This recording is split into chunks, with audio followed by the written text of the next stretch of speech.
Muito boa noite, meus amados irmãos, na graça e na paz de nosso Senhor e Salvador Jesus Cristo.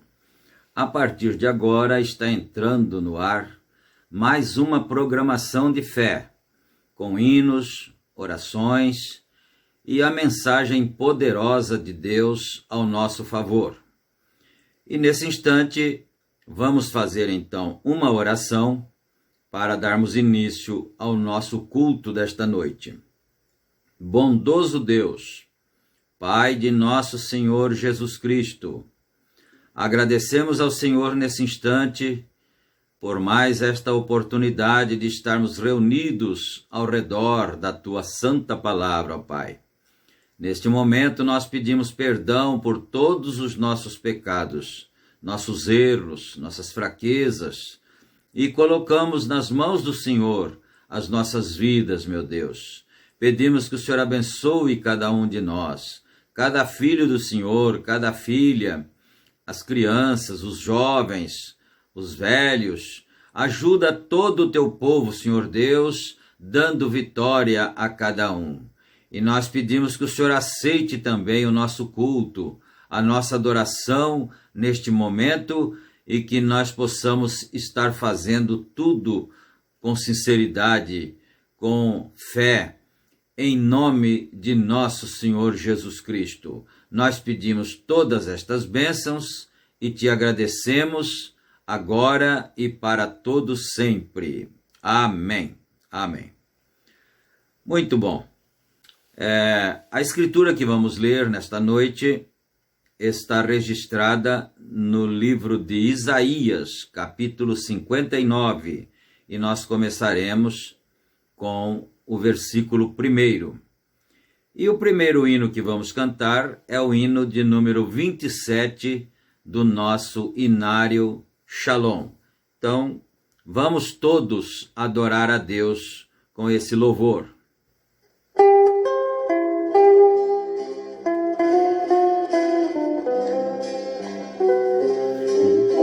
Cego à beira de uma estrada, envolto em trapos, trevas e desdéns, pedi esmola de alma angustiada.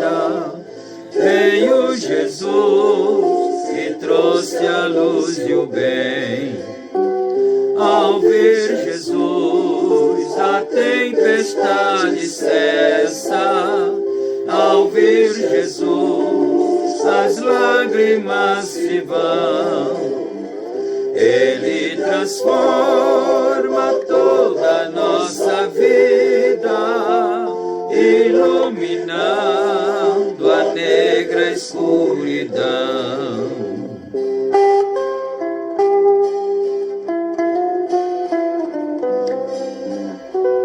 Hoje também o pecador depara em Cristo livramento de aflição.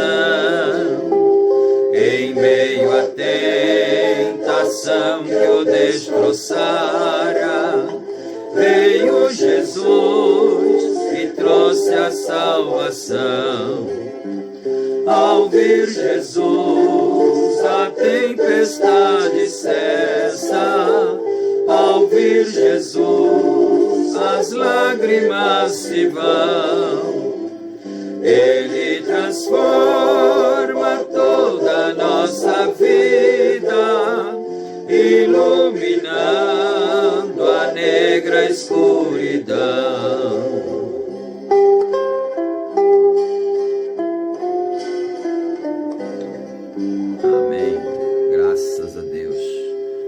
Bendito seja Deus. Número 29 do Inário Shalom.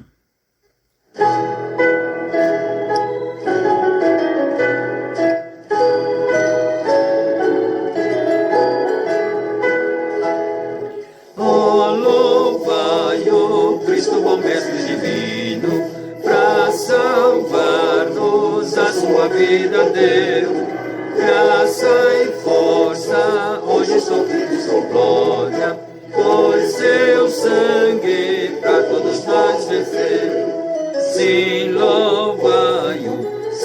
sempre honrado por seus filhos, o mediador será. Exaltai-o pelas excessas grandezas desta graça que hoje aos perdidos dá.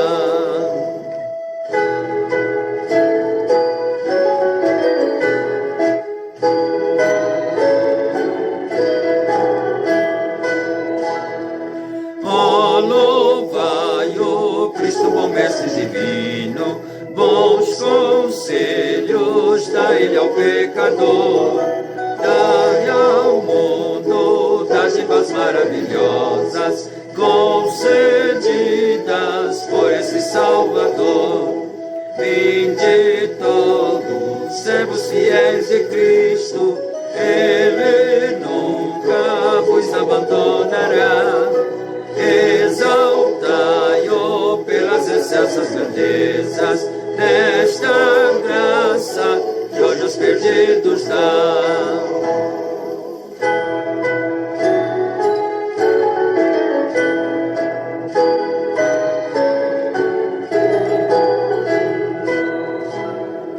Oh, louvai-o Cristo, bom Mestre divino, entre os povos seu grande amor. Cristo volta com os milhares de anjos, ao mundo esta mensagem dai. Qual pastor que cuida do seu rebanho, Cristo salvo sempre conduzirá. Exaltai-o pelas excessas grandezas desta graça que hoje aos perdidos dá.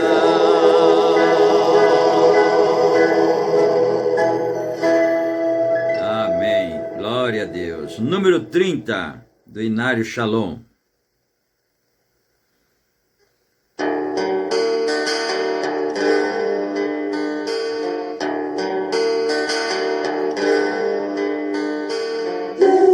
Olhando do céu para a terra, não viu nenhum justo sequer. Até mesmo seus seguidores o abandonaram, perdendo a fé. Pois éramos levados juntos aos ídolos mudos de condenação. Deus viu nossa necessidade, de boa vontade estendeu-nos a mão. Deus é tão bom, pois abriu a porta para você passar. Deus é tão bom, pois abriu a porta para você passar. E a porta é Jesus. A porta é Jesus. Vivíamos sempre caídos, perdidos por causa da transgressão. Jesus tirou-nos da rede, caindo à parede da separação. A mulher que adulterasse, a lei de Moisés deveria ser morta. Levaram adiante de Cristo desse mesmo ato, mas ele era a porta e ela passou. E ela passou. Deus é tão bom, pois abriu a porta para você passar. Deus é tão bom, pois abriu a porta para você passar. E a porta é Jesus.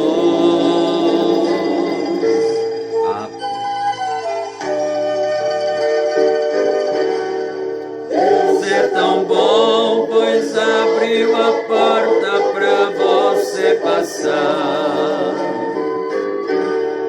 Deus é tão bom, pois abriu a porta para você passar. A porta é Jesus.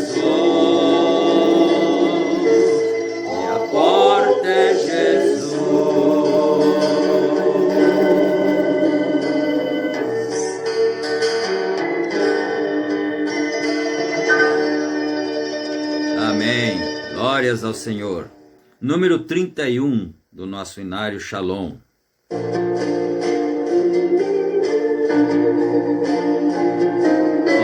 meu Jesus, quando luta no caminho encontrar,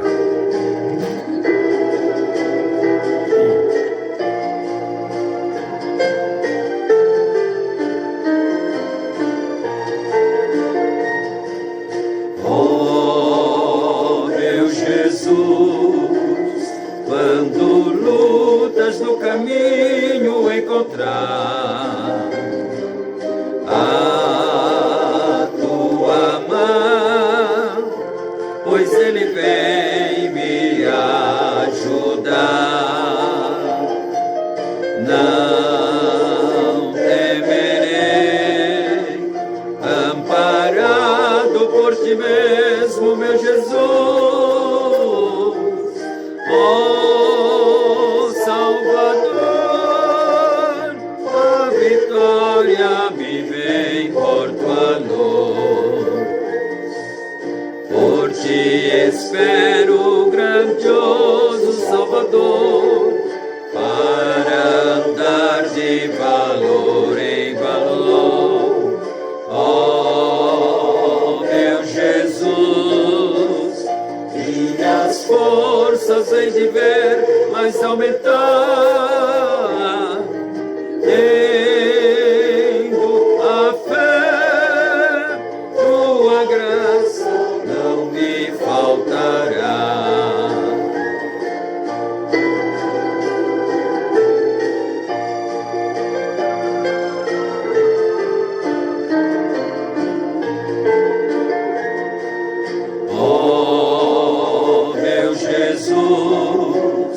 Ao teu lado hei de sempre caminhar, e com amor e com a palavra meditar, sempre assim, na peleja por Jesus eu vencerei. E pela fé, abrigado estarei do mal. Já bem armado as trevas desfarei, pelo poder de Jesus, o meu Rei. Oh, meu Jesus, que me dás do teu amor no coração. Oh, te verei glorioso no céu de esplendor.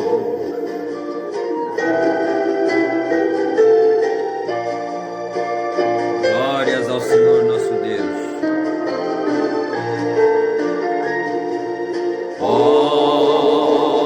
Jesus, o teu nome com muito amor invocarei. Todo poder foi dado a ti, ó Salvador. Diante de ti, nessa terra todo joelho dobrará, que és Senhor, toda língua testificará. Os nossos pés, Salvador, queiras firmar na rocha que não se pode abalar. Oh, meu Jesus, tua graça quero sempre procurar, que eu vá nos teus braços enfim repousar.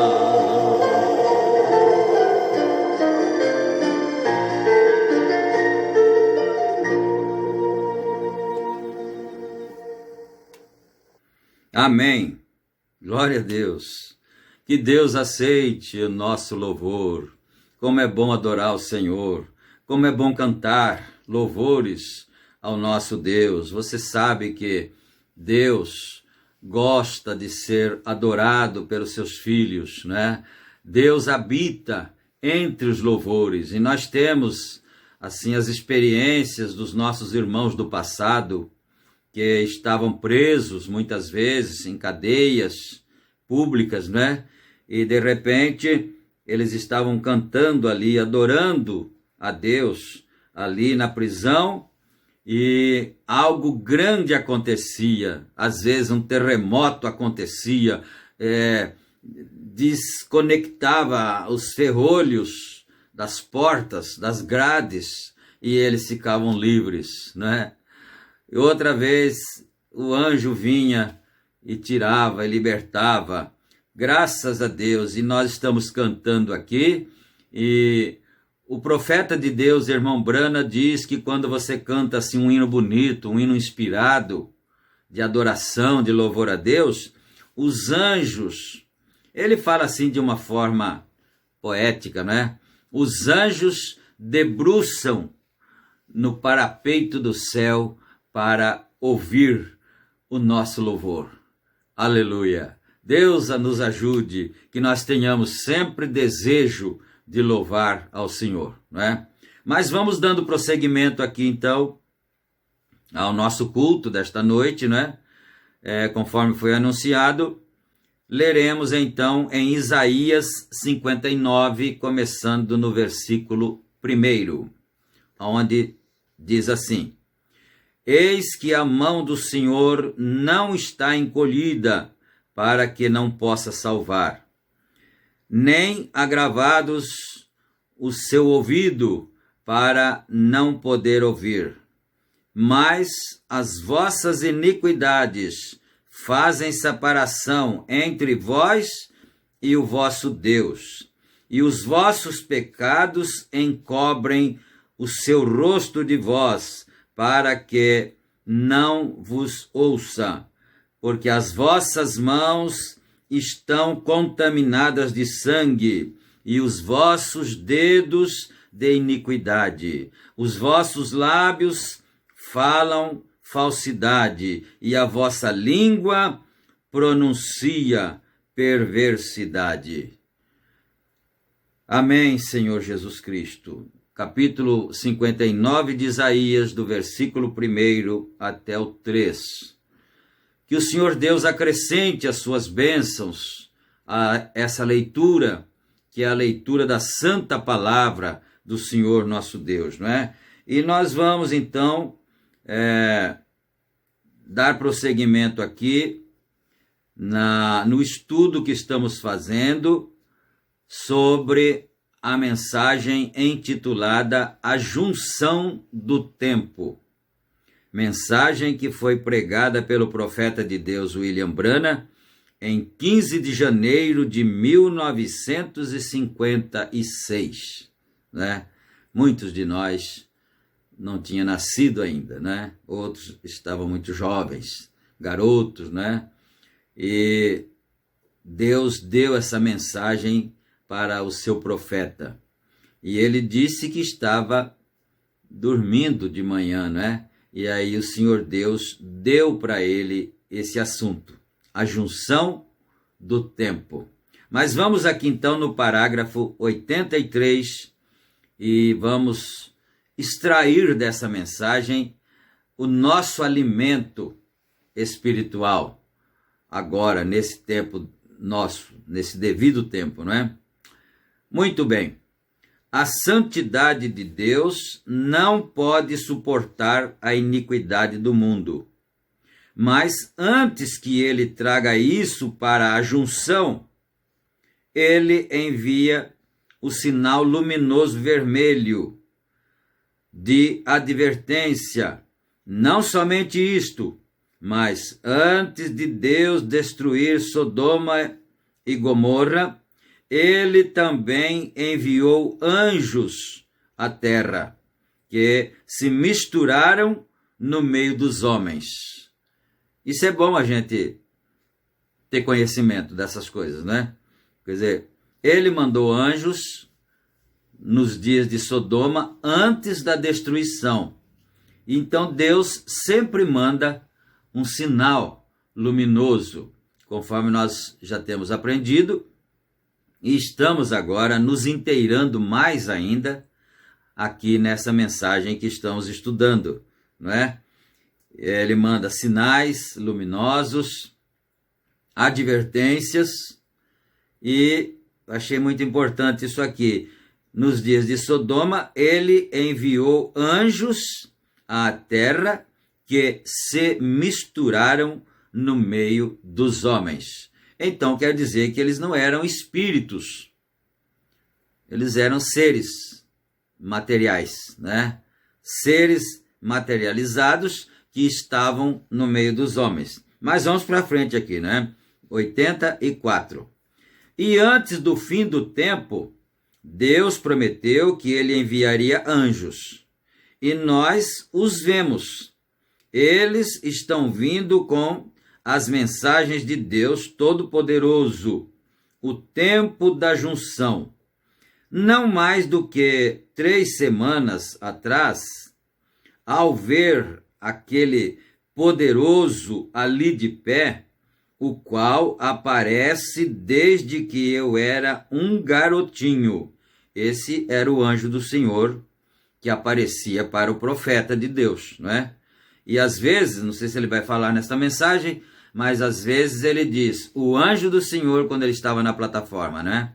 Pregando ali, orando pelas pessoas enfermas, às vezes ele dizia, o anjo do Senhor está a menos de um passo de mim. Aleluia! Agora, isso é para os crentes, viu? Né? Quem é incrédulo não vai acreditar nessas coisas, né? Porque você sabe que é muito mais fácil crer em tudo quanto é mentira, tudo quanto é bobagem, do que crer na verdade verdadeira de Deus, né? Então, ele aparece desde que eu era um garotinho e conversava, e eu não sou um fanático, você sabe disto, mas é para cumprir a Escritura. Eu acho que essa igreja deve conhecer a verdade e o sinal de onde estamos, para que você não seja indolente, que você estará fazendo que as diferenças sejam estabelecidas, e que vocês, como verdadeiros homens e mulheres pias, com o coração colocado em Cristo, e não olhe para estas falsas coisas da terra, porque são do diabo. Essas falsas coisas, esses enganos, podem ser enganos religiosos também, mas são do diabo. Então, ele está desejando que os verdadeiros cristãos não olhem para essas coisas falsas, falsificadas, porque são do diabo.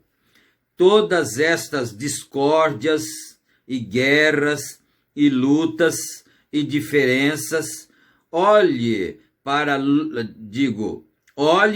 longe delas. Estamos no fim. E recordem, talvez você não tenha outra semana para fazê-lo. Isto é, talvez você... Quem é que pode garantir que nós estaremos no próximo culto? Não é? Quem é que pode garantir isso? Então ele está dizendo, talvez você não tenha outra semana pela frente de vida. Não é mesmo? Ninguém pode garantir isso. Para fazê-lo, eu não sei, somente Deus sabe. Estamos no fim. Ali estava Noé no seu tempo, aqui está Israel em seu tempo, aqui está Abraão na próxima junção entre o mundo, o natural e o sobrenatural. Os anjos desceram, eles tinham aparência de homens. Glória a Deus, né? aqui está escrito glória, e se colocavam ao lado de Abraão, o profeta, e lhe disseram: Abraão, Deus realizará o sobrenatural por volta desse tempo. No ano que vem, de acordo com a vida, eu te visitarei, sua esposa com 100 anos de idade, e vocês terão um filho. Eu te mostrarei o meu poder, a cura divina, eu te transformarei e te farei jovem novamente. Bom, muitos que estão nos acompanhando agora por este vídeo sabem disto, não é? Sabem que Abraão e Sara se rejuvenesceram quando estava chegando perto de receber o filho Isaque, né? Eles tinham 100, Abraão já estava com 100 e Sara com 90. Aí o anjo apareceu lá para ele, ele disse que eles se misturavam com os homens, então ele aparecia em forma de anjo, apareceu um homem. Abraão estava sentado lá, debaixo do carvalho, perto da tenda dele ali, não é? Sentado ali, de repente ele olhou lá longe na estrada e vinham vindo 3 homens. Quando foi chegando mais perto, ele olhou e ele disse: meu Senhor. Amém? Isso que é uma coisa maravilhosa, meu Senhor. Porque um deles, um dos 3, era Elohim, era o Senhor. 2 eram anjos e um era Elohim. Por isso que ele disse meu Senhor. Porque os outros 2 não eram o Senhor, Deus, Jeová, né? Mas então, ele está dizendo aqui: eu te transformarei, te farei jovem novamente, e eu mudarei Sara, e farei dela uma pessoa diferente. Ela fará dela uma jovem, né? Ele, aliás, fará dela uma jovem. Eu sou o milagroso, sou o onipotente, eu faço o milagre. Amém. Eu te mostrarei o meu poder, Abraão. Estamos na junção do tempo. Os espíritos malignos estão lá em Sodoma. Sim. Eles estão operando no mundo ali embaixo. Eu acredito que seja do conhecimento de todos os que leem a Bíblia, né? Que nessa época que Deus apareceu a Abraão e disse que no outro ano, quando completasse o ciclo da vida, Abraão teria o filho, não é, prometido. Então, nesse tempo aqui, o homossexualismo imperava no mundo habitado daquele tempo, não é? Principalmente Sodoma e Gomorra, ali. Aquelas 2 cidades. Sodoma era uma cidade e Gomorra era outra cidade, né? Mas na verdade, eram em 5 cidades ali, ao redor, né? Então, os espíritos malignos, os demônios, estavam campeando as cidades. E Deus estava também mandando seus anjos e vindo, inclusive, com eles, não é? Por isso que Abraão o chamou de Elohim. Deus estava, então, vindo, porque seria um combate, seria o tempo da junção, não é? E é interessante observar, eu estava pensando numa coisa, isso é só um pensamento, é claro, eu não posso colocar meus pensamentos na palavra, não faço isso. Nenhum pregador tem esse direito, tem o direito de fazer isso, não é? Mas eu estava pensando, então parece que a Bíblia, porque o profeta disse que ele tinha pesquisado e ele encontrou 7 junções na Bíblia. Então, parece que nós entendemos que a Bíblia só deu informações sobre as junções, não é? Foi no caso de Abraão aqui, então ele disse, eles estavam numa junção lá. Mas vamos aqui, não vamos ficar colocando nossos pensamentos na palavra, não é melhor a gente ler o que o profeta está dizendo, que nós temos mais convicção, né, no que estamos fazendo. Bom, então, sim, os espíritos malignos, eles estão operando no mundo ali embaixo, quer dizer, estavam, né?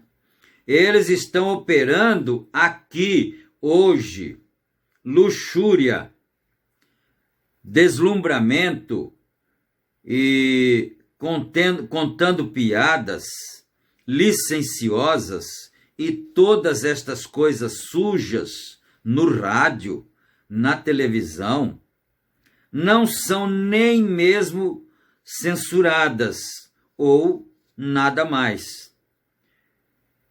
Isso é muito triste, não é? Porque o mundo está nessa condição. Agora, as crianças aprendem, já desde novinhas, coisas imundas, né? Os programas imorais, as pessoas andam imoralmente vestidas, principalmente as mulheres, né? Imoralmente vestidas, enfim, tudo isso que ele está dizendo aqui, as piadas sujas e tudo que acontecia lá, estão acontecendo também agora em nossos dias. E isso é geral, é no mundo inteiro, né? Então, bom, elas não são nem mesmo censuradas ou nada mais. E pervertendo, às vezes, o evangelho para uma questão social. Além do mundo que não quer saber de nada com Deus, estar pervertido, ainda existe aqueles que querem perverter o evangelho também. Então os espíritos imundos, malignos, entram também no meio do povo que quer ser cristão, ser evangélico, não é? Mas vamos aqui então para nós irmos captando. O evangelho para uma questão social. O mundo inteiro se perverteu, mas no mesmo tempo que o mundo tornou pervertido, os crentes se converteram ao Senhor e ao poder de Deus através da obra e do aparecimento da onipotência, como Deus, em sua misericórdia, está mostrando estas coisas. Então, em outros tempos, Deus manifestou-se também. E agora ele está se manifestando novamente. E é muito triste, às vezes, quando nós pensamos que a maioria dos chamados cristãos não sabem nada do que Deus está fazendo. Para começar, eles precisariam saber que Deus enviou um profeta nesta era, por causa de nós estarmos no tempo da junção, não é? Nós estamos na junção do tempo, e ele mandou um para trazer de volta o evangelho real, original, para os filhos dele. Inclusive, esse profeta é o profeta de Malaquias 4, que converteria o coração dos filhos aos pais, não é? Mas vamos ao parágrafo 88. Disse Abraão, enquanto esse profeta estava sentado embaixo de sua tenda, um homem velho, em uma terra estéril, com que ele se importava, uma tenda ou uma cabana, seja o que fosse, não fazia nenhuma diferença para ele. Ele era herdeiro de tudo isso. Tudo lhe pertencia e ele sabia disso, não é? tudo lhe pertencia e ele sabia disso. Do mesmo modo, sabe o crente hoje. O que nos importa estas coisas terrenas? Foi por isso que desisti das campanhas há não muito tempo atrás, né? Porque eu não pressionava o povo para ofertar. Muitos não sabem disso, né? Que ele disse assim, que quando ele tivesse que pressionar o povo para colocar dinheiro nas campanhas, para dar dinheiro, ele pararia com as campanhas, não é?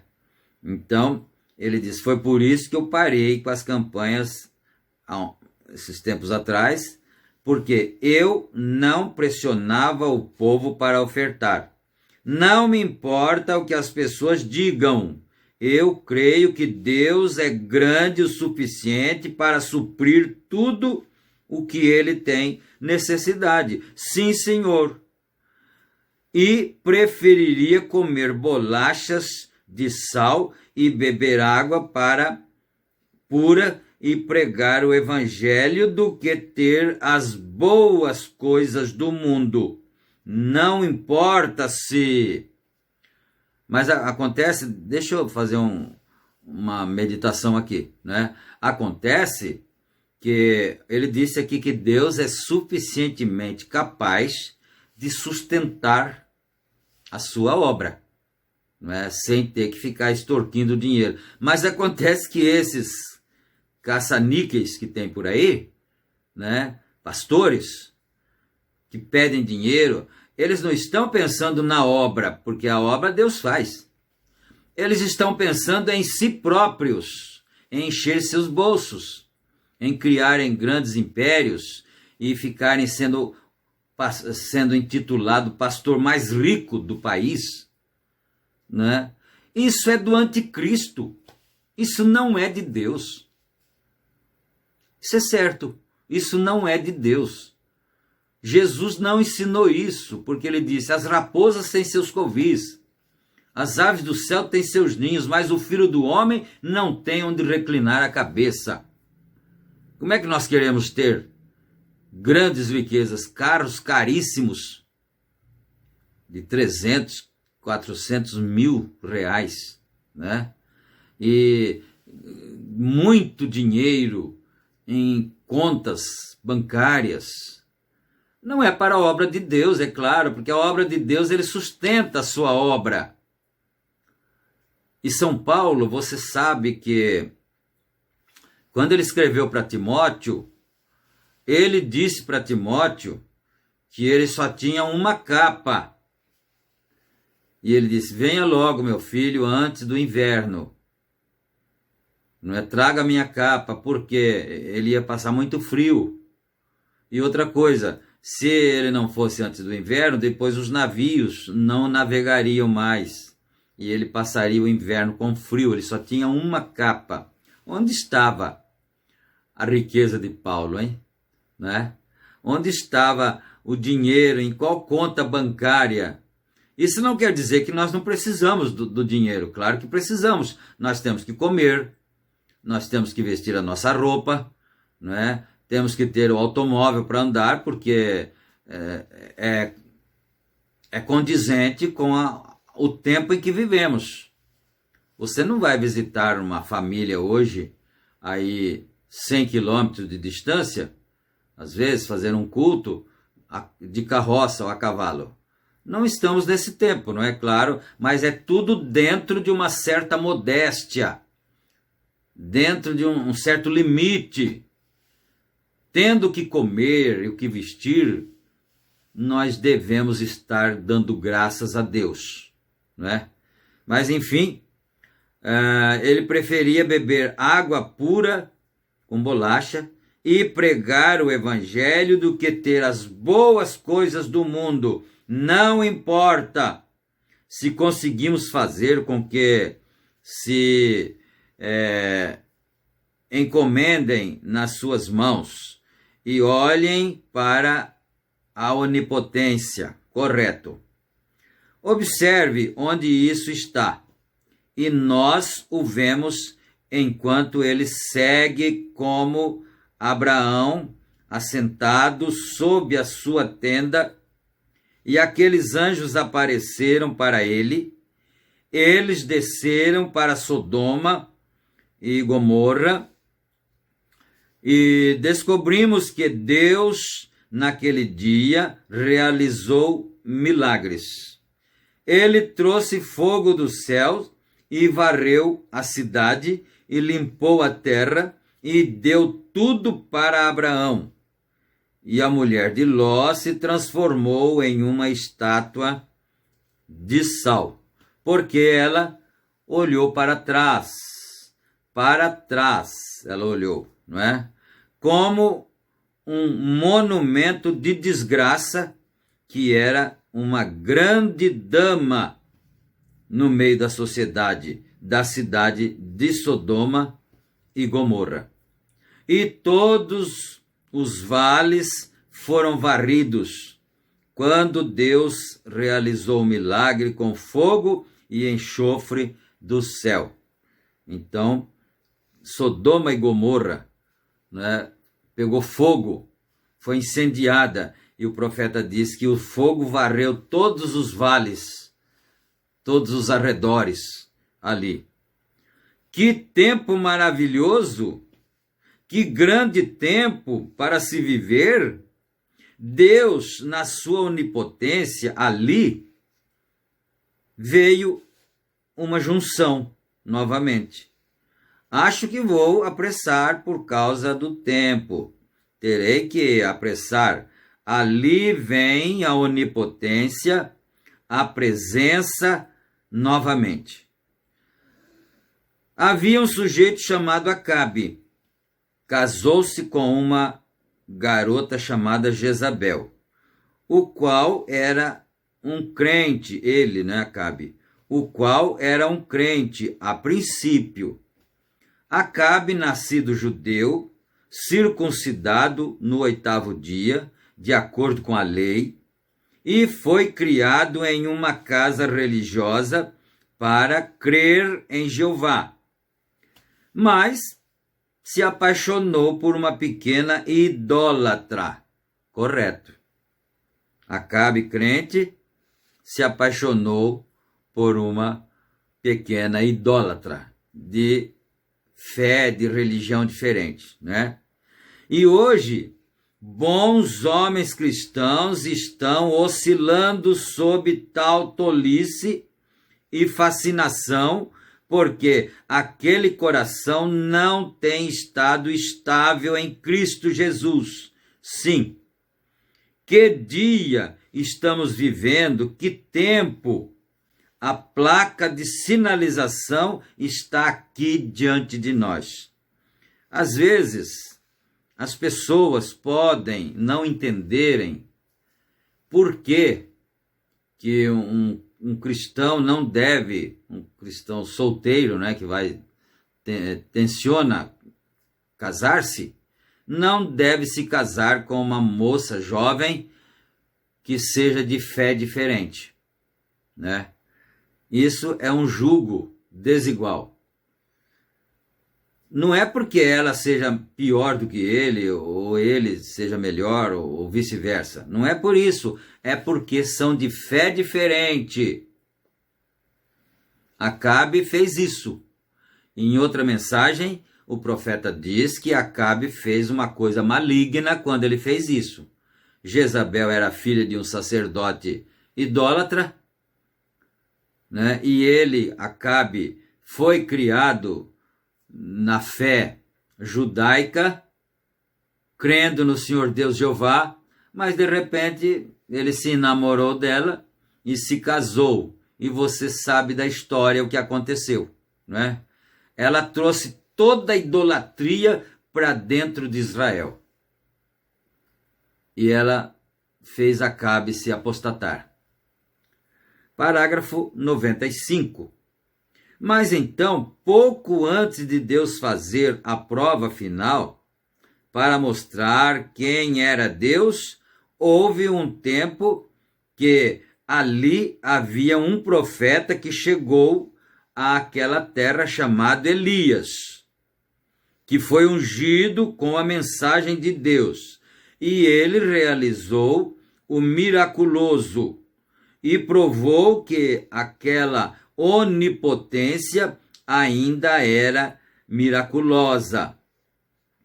Aquele profeta se colocou ali e fechou os céus, que não choveram nos dias de seu ministério. E ele trouxe as chuvas do céu e as deu à terra. E os anjos entraram em cena. Aleluia! Glória a Deus! Lhe fizeram pães de milho que o mantiveram por 40 dias vivo, enquanto ele estava ali fora no deserto com Deus. Você conhece a história, não é? Ele ficou lá recluído e o Senhor Deus ficou sustentando ele. Então ele disse, os anjos preparavam para ele pão de milho, né? A sua comida ali. Parágrafo 96. Os anjos aparecem no fim do tempo.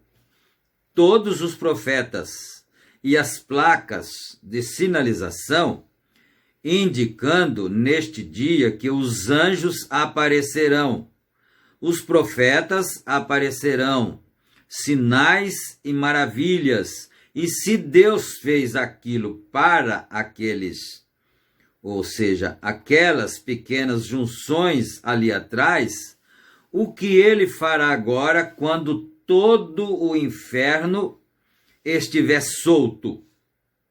Todo o céu se soltará. Anjos aparecerão, sinais e maravilhas na terra. As imitações estão aparecendo. Deus provando o que está certo e errado. Amém. Eu o amo. Tenho certeza que você o ama também. Amém? Né? Tenho certeza que você o ama também. Eu não tenho intenção de gritar com você, mas está queimando na minha alma, pensando como é isto neste dia. Pouco antes dele libertá-los, ele fez todos os tipos de sinais e maravilhas. Eles enviaram um grupo de pessoas ali em cima para levar aquele profeta à força. Ele disse, se sou um homem de Deus, que caia fogo do céu. Observe como o fogo vem toda vez. Observe como os profetas vêm toda vez. Observe como os milagres são feitos cada vez. Observe como Deus se vindica na cura e em poder em cada vez. Exatamente na encruzilhada. Nunca antes, bem no cruzamento, na junção. Mudança de dispensação, mudança de tempo. Então, nós estamos vivendo nesse tempo de mudança do tempo. Nós estamos esperando o milênio. E quantos de nós poderia afirmar, ou quem de nós poderia afirmar, quanto tempo falta para começar o milênio? Né? Eu não seria capaz, não me atreveria tanto. E não tem ninguém que saiba, a verdade é essa. Quanto tempo falta para Deus introduzir o milênio? Porque você sabe que antes do milênio precisa ter a grande tribulação. Não é? Moisés e Elias vai pregar na terra, a igreja noiva será arrebatada, e aí virá a grande tribulação, mas é coisa de pouco tempo. 3 anos e meio, por aí aproximadamente. Desculpem. Então, aí logo já será introduzido o milênio. Mas como é que nós vamos saber quanto tempo ainda falta para isso acontecer? Mas que está próximo, está. Que está perto, isso nós temos certeza, não sabemos quanto tempo falta, mas que estamos nos avizinhando do milênio. Então, é uma junção grande, poderosa, quando vamos deixar esta civilização e vamos entrar numa outra. Quando o Senhor Jesus Cristo será o Rei da Terra por 1000 anos. Aleluia. Vamos para o parágrafo 100 aqui. Agora, alguns textos para concluir. Observem 1 minuto. Vamos agora para a 5ª grande junção. Uma das principais junções, porque a Bíblia uma das principais junções, porque a 5ª é 5. Aí eles soletra J-E-S-U-S, Jesus. 5 letras, né? A 5ª é 5, Jesus. Amém. O tempo chegou quando a questão do pecado tem que ser resolvida. Está chegando o tempo quando o miraculoso deve se fazer totalmente compreendido. Chega o tempo quando os corações dos homens terão que ser mudados, porque as leis e juízos e assim por diante não puderam fazê-lo. O sangue de bois e cabras não pôde tirá-lo. E pouco antes daquela grande junção chegar, ali vem o diabo entre os pregadores, diz: os dias de milagres passaram, não existe tal coisa. E naquele mesmo tempo, Deus enviou anjos à terra. Ali havia um homem lá embaixo que tinha a casa em ordem, chamado Zacarias. Ele estava orando. Um dia, enquanto ele estava no altar, balançando o seu incenso, fazendo intercessões pelo povo, ali apareceu à sua direita um grande anjo. Zacarias, né? Pai de João Batista. Apareceu à sua direita um grande anjo, provando que o tempo da junção estava à mão. Ele lhe disse que ele traria um menino através de sua esposa, que era velha e de idade avançada, e que o seu nome seria João. Então, Zacarias estava no altar ali, fazendo seu trabalho, seus rituais, né, sacerdotais, e o anjo lhe apareceu lá e disse que ele ia ter um filho. Eles nunca tinham tido filhos antes. João Batista, Zacarias e sua mulher Isabel. Eles nunca haviam tido filhos, mas dessa vez o anjo veio e disse para ele que eles teriam um filho e o nome dele seria João, né? Seria João. João apareceu reivindicando o miraculoso. João era um profeta. A Bíblia disse, Jesus disse, ele mesmo nunca houve um homem nascido como ele na terra. Jesus falou isso, né? Nunca houve um homem como João nascido na terra. Até aquela época. Aleluia! Por quê? Ele era um profeta, o maior que houve até aquele tempo. Porque Jesus disse, entre os nascidos de mulher não teve nenhum que foi maior que ele. Mas até aquele tempo, depois existiria outro tempo, né, para frente. Mas vamos aqui, né? Até aquele tempo, porque esta foi a maior junção que Deus fez com o diabo quando seus caminhos cruzaram e ali ele o desnudaria e tiraria dele tudo o que possuía. Aleluia! João era um profeta. Vamos pensar um pouquinho na questão do nascimento do Senhor Jesus Cristo. Você sabe, ou se não sabe, pode ficar sabendo, né? Que Jesus não é a segunda pessoa da Santíssima Trindade. Até porque não existe nenhuma Santíssima Trindade nesse aspecto aí, né? Deus é um e ele é espírito. E como espírito ele enche os céus e a terra. Mas para que a obra redentora fosse consumada, era necessário sangue, derramamento de sangue. Então, está escrito que não havendo derramamento de sangue, não há remissão de pecados. Não havendo derramamento de sangue, não há remissão de pecados. Agora eu estou um pouquinho, abre parênteses aqui, né?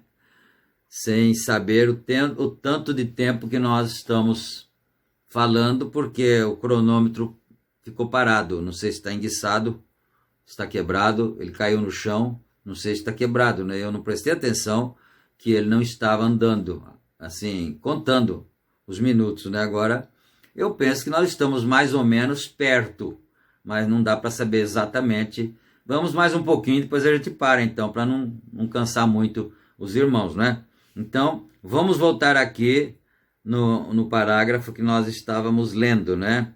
João apareceu reivindicando o miraculoso. João era um profeta. A Bíblia disse, Jesus disse, ele mesmo nunca houve um homem nascido como ele na terra, até aquela época. Aleluia. Por quê? Ele era um profeta, o maior que houve até aquele tempo. Porque esta foi a maior junção que Deus já fez com o diabo quando seus caminhos cruzaram. Eu queria voltar aqui, né? Seus caminhos cruzaram. Porque você sabe que Lúcifer, né? Ele morava no céu. Ele era um anjo de luz, o próprio nome Lúcifer quer dizer luz e fé.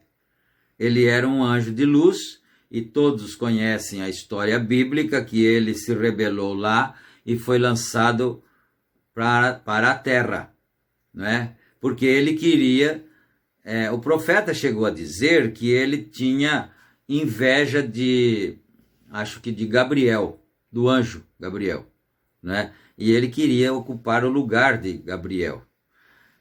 E ele também não queria destruir o reino que Deus tinha construído, a criação. Ele só queria tomar conta, ele disse que ele queria melhorar e não destruir, né? Mas então, ele veio para a terra. Mas ele não é criador. O diabo não pode criar nada. Você sabe disso, né? Ele não cria nenhuma folha de capim, nem uma grama. Ele não pode criar nada que seja vivente, que tenha vida. O diabo não pode fazer isto. Mas Deus pode criar. Então, o que aconteceu? Lá no Éden, para que Caim viesse, para que a semente da serpente viesse ao mundo, né? Você sabe que ali quando o Senhor foi dar a sentença a eles, ele disse a Adão, por que você fez isso? Ele disse, porque foi a mulher que o Senhor me deu que fez isso para mim, né? Então ele disse, então agora você vai lavrar a terra e vai ter que comer o seu pão com suor do seu rosto. E para a mulher diz, por que você fez isto? Ela diz, a serpente que me enganou, Senhor. Não é? Então agora você terá que ser submissa a seu marido, porque tem gente que não sabe o porquê que a mulher teria que ser, né, submissa. Você terá que ser submissa ao seu marido, o teu desejo será para ele e ele te dominará, né? E você vai ter filho com dores agora. Você vai parir os filhos com dores, né? Mas tem uma coisa. Para a serpente, ele disse assim, porquanto você fez isto, e a Bíblia diz que ela era a mais astuta de todas as alimarias do campo que o Senhor Deus tinha feito. A serpente, né? Você sabe, a serpente falava, não é? A serpente andava ereta, em pé. A serpente tinha capacidade de raciocinar. Ela tinha capacidade de persuasão. A serpente. Então, olha que serpente diferente dessa que nós temos hoje, não é? Que anda sobre o ventre, arrastando assim em cima da barriga dela, né? Ela não tem pernas e ela anda se arrastando em cima da barriga dela e com a boca bem pertinho do chão. A boca da serpente. Ela ergue um pouquinho a cabeça assim, mas é bem pertinho do chão. Se fosse antes, a boca dela estava lá em cima, porque ela era um ser semelhante ao homem, ao ser humano. É só ler a Bíblia que você vai ver isso. Isso não é invenção, não é heresia. Então, mas aí o Senhor disse, agora, a mulher você vai parir com dores e você vai agora ter o seu marido que vai te dominar, seu desejo será para ele, e você terá que ser submissa a ele. E para você, serpente, né, você vai andar arrastando o seu ventre no chão, vai andar sobre o seu ventre, né, e vai comer pó, e eu vou pôr inimizade entre a tua semente, a tua descendência, e a descendência dela, da mulher, né? Isso é bom a gente meditar nisso, se o cronômetro estivesse funcionando aí, né? Mas agora não sei como vai ficar. Mas então, eu vou pôr inimizade entre a tua descendência, serpente, e a descendência da mulher. A tua descendência vai tentar ferir o calcanhar da descendência da mulher. E a descendência da mulher vai esmagar a tua cabeça, quer dizer, a cabeça da tua descendência. Essa foi a sentença para a serpente, que a semente da mulher, a descendência da mulher, esmagaria a cabeça dela. Porque eu estou falando isso aqui por causa do que nós lemos aqui, no parágrafo 103, né? Ele disse assim, que esse foi a maior junção de todas, porque foi quando o diabo e Deus se cruzaram na terra. Isso fisicamente, literalmente. Deus e o diabo se cruzaram na terra, aqui, né? Então, nasceu Jesus, você sabe como é que ele nasceu, o Espírito Santo fez sombra sobre Maria, e ela concebeu pela palavra, e teve o Senhor Jesus Cristo sem o concurso humano, sem a via sexual. E aí, ele morava aqui na terra, mas a descendência da serpente também já morava aqui. E você vai encontrar isso em São João, no Evangelho de João, capítulo 8, verso 44. Que o Senhor Jesus Cristo disse assim, vós tendes por pai o diabo, e quereis satisfazer os desejos do vosso pai. Ele é homicida desde o princípio. Quem é que foi homicida no princípio? Você se lembra? Você tem lembrança quem é que matou no princípio? Foi Caim que matou. Então o Senhor Jesus Cristo estava dizendo que aquelas pessoas que estavam contra ele era a descendência da serpente. Era a descendência de Caim, né? Então, aí você vai ver por que ele disse aqui que Deus e o diabo se cruzaram aqui nessa junção aí. Deus estava na terra em carne humana e o diabo também estava na terra em carne humana. É isso, né? Então, é claro que o diabo ia tentar ferir o calcanhar. Mas que assunto que vai longe, meu Deus, se desse para ir um pouco longe, né? Que assunto, porque ali em Gênesis está escrito assim que a descendência da serpente feriria o calcanhar da descendência da mulher. Mas a descendência da mulher esmagaria a cabeça da descendência da serpente, que naturalmente seria Satanás, né? A serpente. Agora, se nós tivesse tempo, que agora eu não sei, mas eu acho que ainda estamos mais ou menos dentro do tempo ainda, né? A igreja do Senhor Jesus Cristo, ela é o corpo dele, né? São Paulo falou isso na carta aos Efésios, que a igreja é o corpo de Cristo, do qual ele é a cabeça. Bom, se o corpo de Cristo tem cabeça, tronco e membros, não é? É claro, é óbvio que os pés estão no chão. E os pés estão no corpo de Cristo, na igreja. Notou isto? Os pés, o calcanhar está na igreja. E está no chão, não é? E interessante porque o corpo tem, Paulo mostrou isso, que o corpo é composto de muitos membros, né?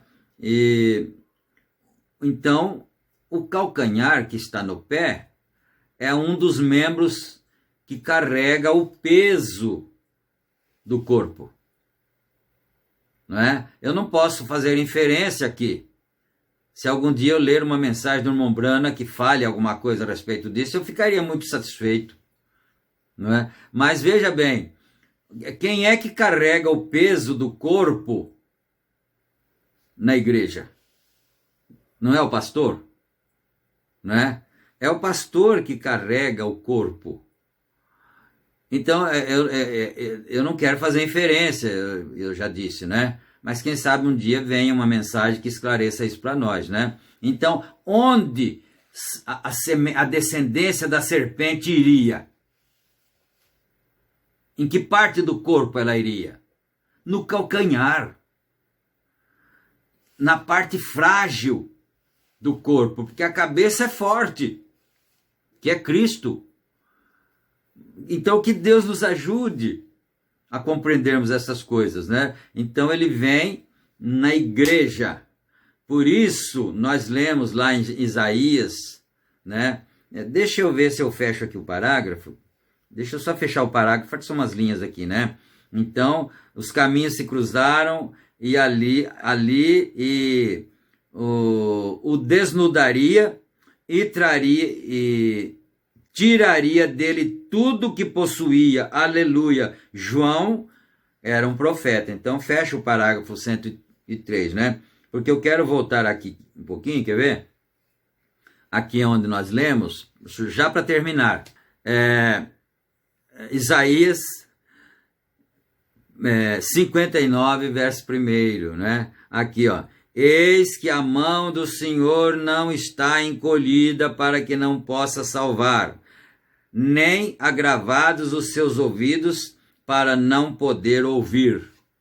Então, quando o diabo vem para ferir o calcanhar do corpo do Senhor Jesus Cristo, mas existe então a ação de Deus. Os ouvidos de Deus não estão agravados e as mãos de Deus não estão encolhidas, que não possa salvar esse corpo. Contra quem Satanás vem? Porque ele não pode destruir a Deus, né? Ele vai tentar destruir o corpo que está na terra. Deus nos abençoe. Em nome do Senhor Jesus Cristo, E ele permitindo, nós prosseguiremos então no parágrafo 104, né? Foi 104 que nós paramos, deixa eu confirmar aqui, né? Mas é isso. Nós prosseguiremos permitindo o Senhor do parágrafo 104. Vamos orar agradecendo o Senhor nesse instante. Bondoso Pai Celestial, agradecemos a Ti, meu Deus, humildemente, porque o Senhor nos tem concedido esse privilégio. É um privilégio tão tremendo, tão maravilhoso, que é conhecer essas verdades. Aleluia! Essas verdades são aquelas que o Senhor disse a São Pedro, sobre as quais seria edificada a igreja do Senhor e as portas do inferno não prevaleceriam contra ela. Ó Deus, ajuda os teus filhos, Senhor, a se inteirarem mais. Salva as almas, traga os eleitos para a tua palavra, meu Deus. E nós pedimos isso em nome do Senhor Jesus Cristo, que o Senhor cure os doentes, guarde dos males, guarde das pestes malignas. Em nome de nosso Senhor Jesus Cristo, os filhos do Senhor estão protegidos pelo sangue de nosso Senhor Jesus Cristo. Aleluia. Amém, Senhor. Amém, Jesus. Muito bem, meus amados. Deus abençoe a todos, então, né? Fiquem na graça e na paz do Senhor Jesus Cristo. Não esquece de curtir o vídeo, não é? Você que assistiu, não esquece, não saia sem curtir. E que aquele que não é inscrito, inscreva-se para que nós possamos avançar e alcançar outras almas, outros eleitos que precisam saber essas verdades tão tremendas que estão na palavra de Deus. Em nome do Senhor Jesus Cristo. Amém.